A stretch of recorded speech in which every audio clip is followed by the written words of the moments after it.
Assalamualaikum warahmatullahi wabarakatuh. Perkenalkan, saya Nurul Hasana, NIM 2005832 dari Prodi Pendidikan Sosiologi Antropologi, Fakultas Ilmu Sosial, Universitas Negeri Padang, akan menjelaskan tentang teori humanistik dalam teori belajar.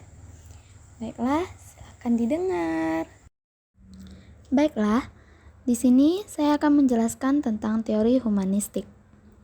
Humanistik adalah salah satu pendekatan atau aliran psikologi yang menekankan kehendak bebas, pertumbuhan pribadi, kegembiraan, kemampuan untuk pulih kembali setelah mengalami ketidakbahagiaan, serta keberhasilan dalam merealisasikan potensi manusia. Jadi, dapat disimpulkan bahwa teori humanistik merupakan suatu proses pembelajaran yang dimulai dan diturunkan untuk kepentingan memanusiakan manusia itu sendiri. Sejarah teori humanistik. Humanistik merupakan aliran yang muncul pada tahun 1950-an sebagai reaksi terhadap aliran sebelumnya, yaitu behaviorisme dan psikoanalisis. Aliran ini secara eksplisit memberikan perhatian pada dimensi manusia dari psikologi dan konteks manusia dalam perkembangan psikologi. Teori psikologi humanistik membela kodrat manusia yang telah dianggap negatif dan deterministik oleh aliran behaviorisme dan psikoanalisis. Tokoh-tokoh teori humanistik. Yang pertama, David Colt. Yang kedua, Honey and Mumford. Yang ketiga, Jürgen Habermas. Yang keempat, Bloom and Krathwohl. Yang kelima, Arthur Combs. Yang keenam, Charles Roger. David Colt menjelaskan ada 4 tahap yang terdapat dalam teori humanistik. Yang pertama, tahap pengalaman konkret. Pada tahap awal ini, dalam peristiwa belajar, seseorang akan mampu atau dapat mengalami suatu kejadian sebagaimana adanya.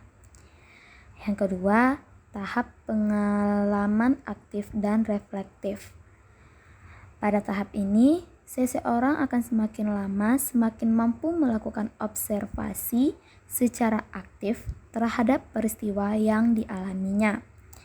Yang ketiga adalah tahap konseptualisasi. Pada tahap ini, seseorang sudah mulai berupaya untuk membuat abstraksi, mengembangkan suatu teori, konsep, atau hukum dan prosedur tentang sesuatu yang menjadi objek pilihannya. Yang keempat, tahap eksperimentasi aktif. Pada tahap ini, seseorang akan melakukan eksperimen secara aktif untuk mengetahui peristiwa yang baru saja terjadi padanya.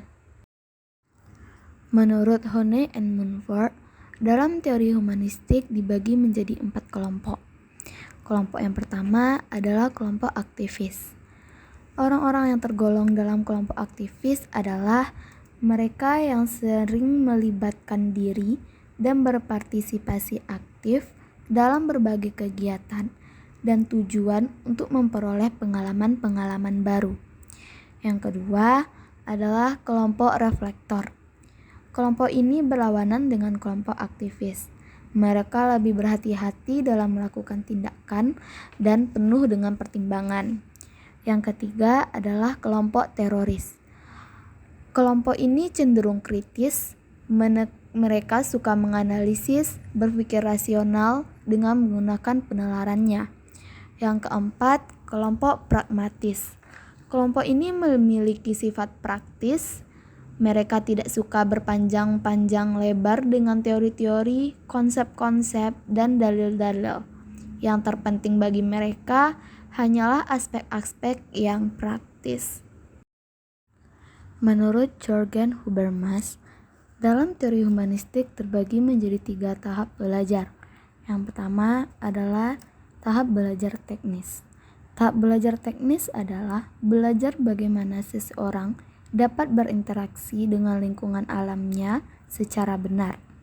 Yang kedua, tahap belajar praktis. Tahap belajar praktis adalah belajar bagaimana seseorang dapat berinteraksi dengan lingkungan sosialnya, yakni orang-orang di sekelilingnya. Yang ketiga adalah tahap belajar emansipatoris.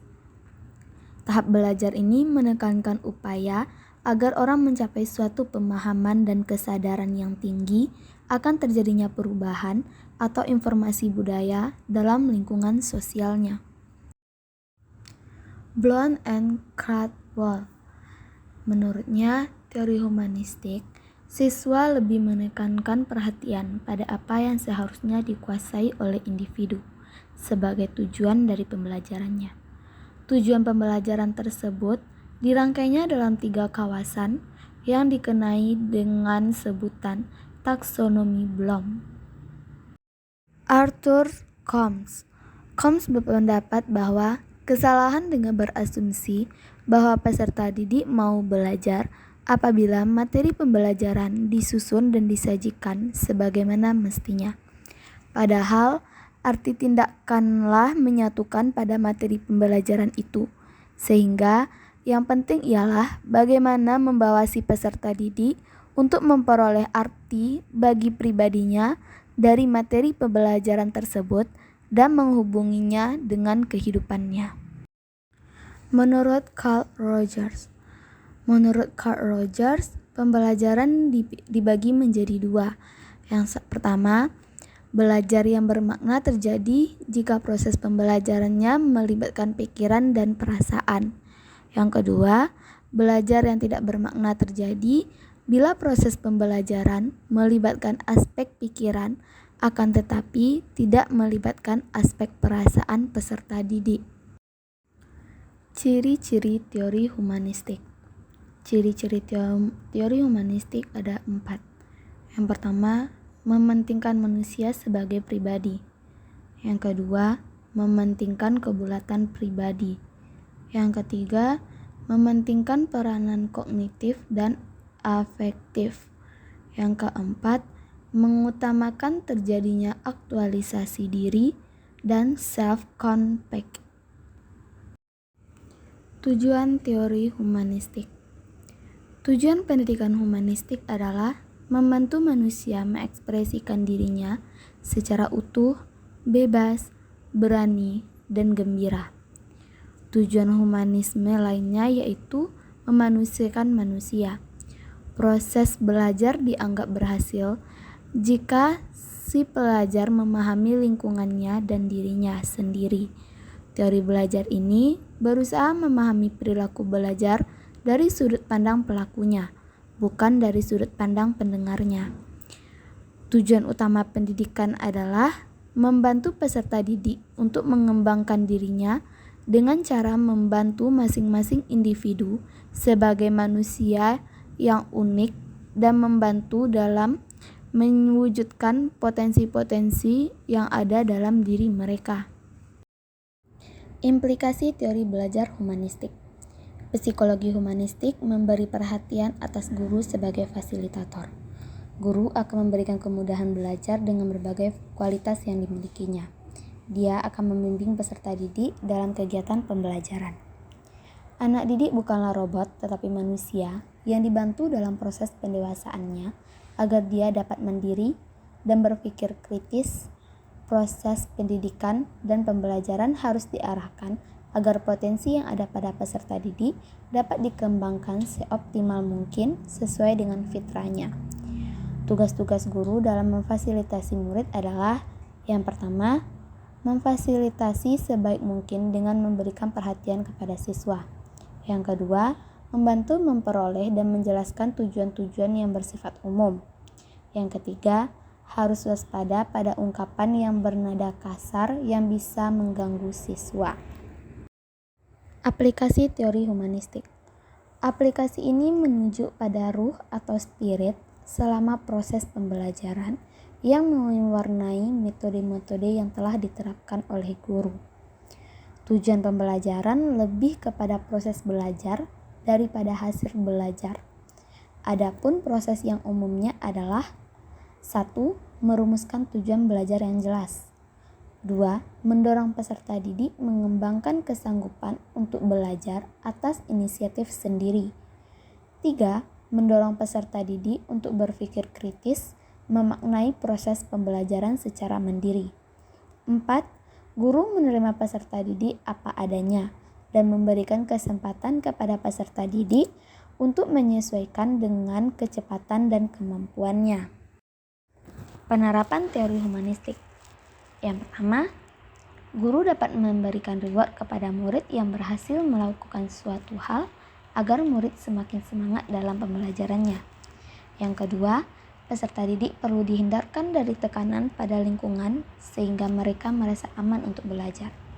Yang ketiga, beri kesempatan kepada peserta didik untuk mengembangkan kemampuannya agar peserta didik mendapat pengalaman belajar.